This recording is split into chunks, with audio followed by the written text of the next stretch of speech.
Statistically speaking, you're going to lose a lot of chess games. If you're playing people around your same level, you'll probably lose about 50% of your games. If you're trying to improve by playing people who are better than you, that loss percentage just keeps going up. If more than half your time playing games is going to result in a loss, it's probably best to learn the healthiest ways to deal with the negative emotions that come from losing. This last weekend, I played in the Chess Punks Champs Finals.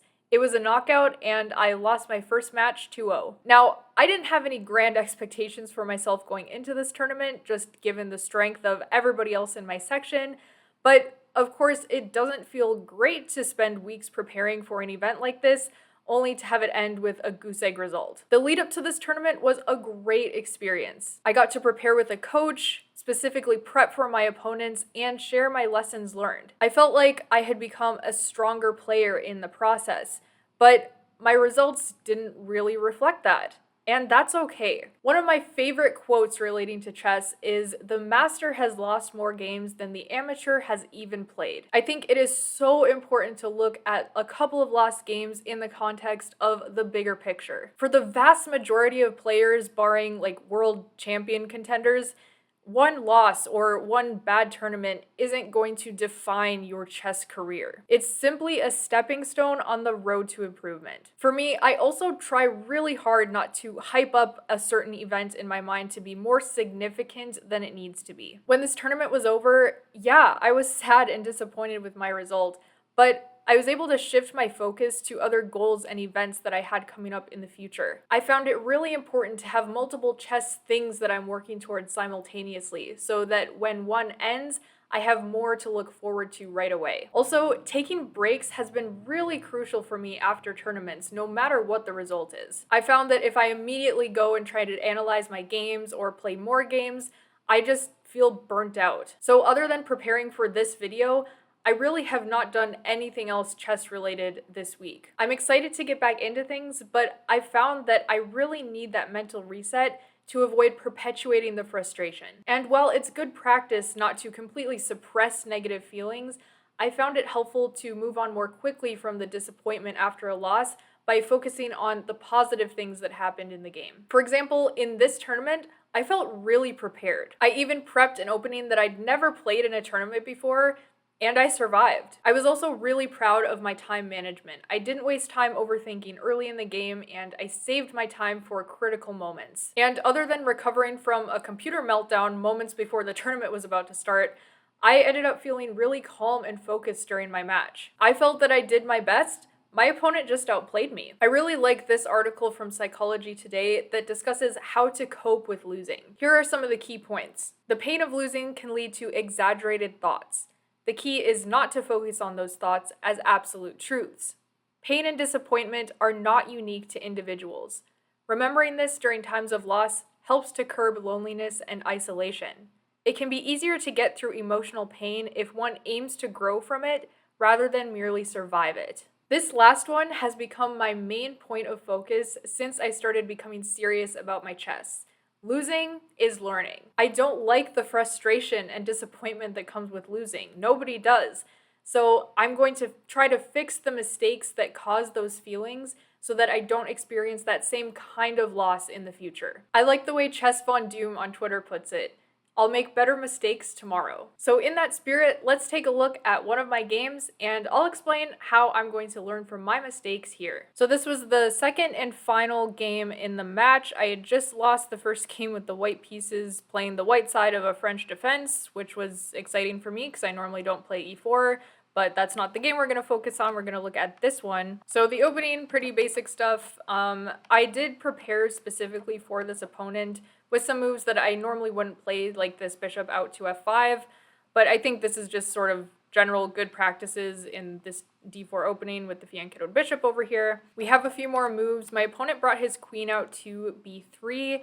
And normally I have played structures like this specifically in the London, and I think the move is typically to go to b6, but I wasn't really thrilled about that just because I didn't want to allow my opponent to push c4, take, and then often this b pawn can become a little bit of an issue for black. So instead I ended up playing queen c8, which was an inaccuracy, but it turned out to be not exactly the defining inaccuracy of the game. My opponent continued developing. I opened up a space for my bishop to go back if this knight were to ever come and attack it, because I wanted to keep this bishop on the board. And actually, this was one of the fundamental misunderstandings that I had in this game, was that this bishop was really important. I think in the event that I had gone queen b6 and allowed this trade, this bishop would have been more important, preventing a rook from going onto this file. However, because I didn't do that, this bishop ultimately ended up not being so important, and once my opponent got pawns moving down on the king side, the bishops are more easily pushed around by pawns, but we'll get to that. So my opponent pushed the pawn to c5, which the game review is calling a mistake. On a practical level, I don't really see this as a mistake. From Black's perspective, it's forcing me to move my bishop more than once. It's sort of gaining more space in my territory, and it's shutting things down. And so my bishops are going to be less effective in this position, and my opponent's knights are going to be even more effective as we get further into the game. So then we get bishop f4. I was actually really happy to trade off the dark squared bishops here. It doubles the pawns and potentially opens up more opportunities for me to come over here and attack on the king side, since the king doesn't have 3 pawns right in front of it, right? It's got a pawn moved up, and so there's a little less defense around the castled king. The problem for me was I didn't have a really good way to get my pieces over there. My queen is on kind of an odd square. My knight isn't really in the game yet because it's not developed. And so even though it kind of looks like more of a mistake because they're opening up the pawns in front of the king, it turned out to be not too bad, because then these pawns started storming down the F and E files, and it became kind of a problem for me. So I haven't done any really intense analysis of this game yet, but what I found just from briefly looking at it to prepare for this video is that this game and the previous game were decided a lot by pawn play and more positional things, which I've found is a mark of a higher level of play. So my opponent's obviously very good and was able to exploit those small positional weaknesses I was creating along the way, and I wasn't able to do that as well. So already moving forward, I think a lot of my study in the future is still going to involve a lot of tactics, because at my level still, a lot of games are still decided by simple tactics. However, I think more of my study is going to be dedicated than before to positional understanding, right? So just little positional mistakes like this. Okay, the queen is on kind of an odd square now. It's going to take multiple moves to get onto the open dark squares where it will be more effective. And later in the game, I didn't have the time to do that. But okay, moving on. I develop my knight. My opponent moves their knight into the center. I move my rook over because I eventually wanted to move this queen away from defending the little b pawn over there. My opponent started moving some pawns, looking to possibly break in the center, and I castled my king out of the way. And okay, we have e4. This is already creating a lot of tension and a lot of things that I had to calculate and analyze very quickly. Now in the game, I decided to capture on e4, allowing my opponent to undouble their pawns and gain a lot more strength in the center, which in hindsight, yeah, that's obviously a bad idea. It would have been better to actually just move my bishop away and wait for my opponent to potentially take here, where I can recapture and just have some better open lines and keep these pawns doubled. So again, just more positional type stuff. So after takes, I obviously have to move my bishop back because this piece is defended twice and it's attacked only twice, so I'd be losing a piece there. So I moved my bishop back. We had a couple iffy moves here. My opponent moved his queen back since nothing was really happening over on the queen side, and I assume he wanted to shift his focus more to attacking the king side. I moved my queen up onto the dark squares, and the mistake here is that on every move, you should be evaluating captures. That's one thing I learned from my coach, actually, is that captures are really important to evaluate first because they are some of the most forcing moves. So if I had reevaluated this capture that's been sitting here for a while, I would see that, in fact, this would double my opponent's pawns, and then after my knight moves, I can also get my rook onto this open file, potentially, and the pawns just get a little bit weaker here. There's potential for some isolated targets that I can then go after. And after a few more moves, you can see the other problem with me not capturing this knight, and that is the fact that it actually has a really nice outpost square on d6 that I had not considered at all. So by allowing the knight to reroute to that really nice square, I let my opponent get really up in my face, and this knight became such an annoying piece for me as the game continued. And you can see from the evaluation how strong this piece is here. It's almost +2, even though material is equal, but because white has such intense control on my side of the board, it's really difficult for me to find a good move. And it's hard for me to kick this piece away too. There's no pawns that can kick it out. There's no pieces. This bishop is the wrong color. This knight is going to take a million moves to be able to challenge it.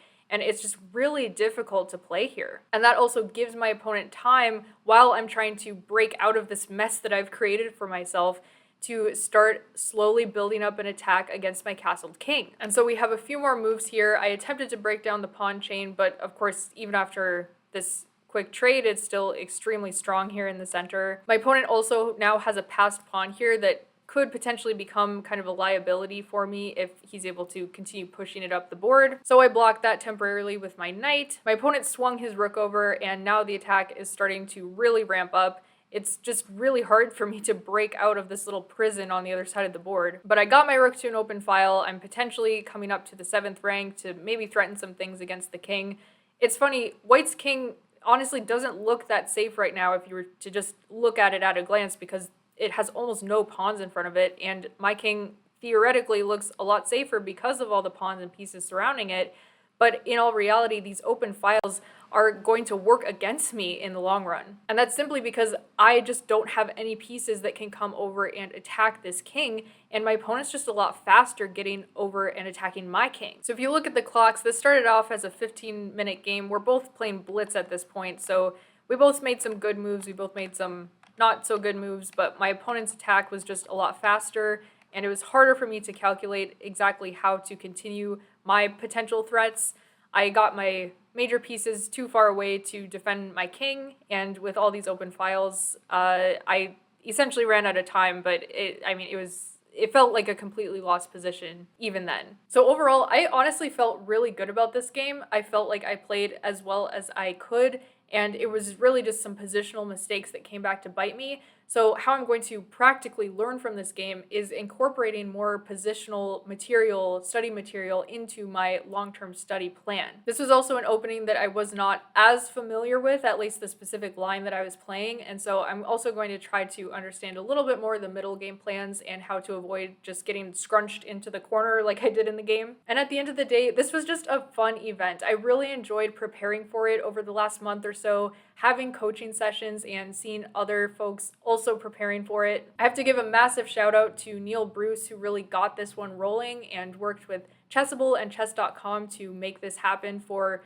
adult improvers. We all know that losing is one of the worst parts of playing chess, but it's also one of the most common parts of playing chess. And like with any other competitive activity, it's the way you deal with losing that helps you become a stronger player in the long run. Thanks so much for watching. If you like this video, please consider sharing it with a friend who could use this advice. Don't forget to subscribe, and I'll see you soon.